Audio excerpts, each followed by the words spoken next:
Good morning. I'm Amy Wilboure, and I'm delighted to be your worship associate this morning. I hope you're home, safe, healthy, and comfortable. I also want to tell you how much I miss seeing your faces at church. So I was raised in a loving home in Neenah, Wisconsin. I'm the youngest of 5 children of parents nearly 2 generations older than I am. My mother was close to 40 when she had me. Both of my parents were raised in strict Southern homes, and neither of them went to college.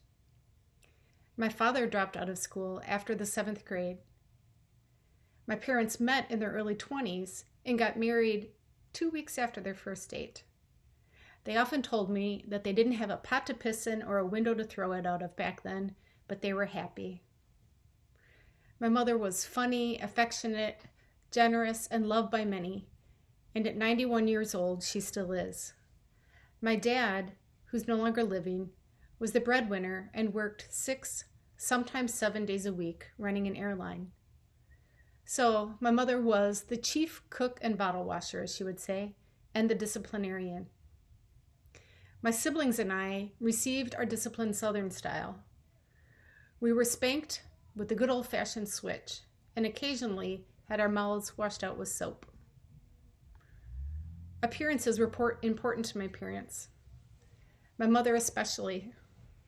She always wore makeup in public, dressed nicely, and dieted off and on to control her weight.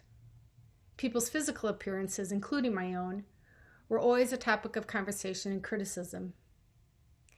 I knew that I could always earn her approval by being thin, wearing my hair the way she liked, and dressing according to her standards. But it was often hard to measure up.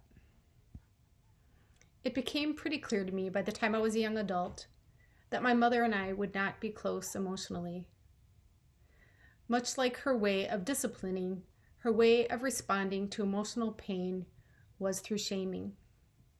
The things I wanted to share were not things that I was supposed to share with my parents, at least not the way my parents were raised. I was a sensitive girl and a young woman with big feelings, but I also wanted my mother's approval. Those big feelings seemed unwelcome sometimes, and I learned that playing small was easier than being myself with my family, especially my mom. It's taken time, but I've forgiven my parents, especially my mother, for their emotional limitations. Becoming a parent myself is when I began to be able to forgive. Parenting gave me an opportunity to parent the way that I had longed to be parented. It also helped me feel more compassionate toward my mother when it must have been very difficult to raise 5 kids with a husband who worked too much. I don't play small for my mom anymore. I've learned to combat shame with empathy for my mother and for the young Amy who wanted to be mothered in a different way. I've come to realize that my mother was given limited tools to parent with, and even more limited was her toolbox to deal with emotional pain, her own and mine. Forgiving my mom has freed me to be myself. I am free from having to try and please her because I don't need her approval to feel good about myself anymore. Of course, I want to do things that make her happy, but letting go of that need to please has allowed me to step into my own light instead of waiting for her to shine hers on me. Comments about my hair, my clothes, my weight, which my mom still sometimes makes, they sting, but can no longer damage me.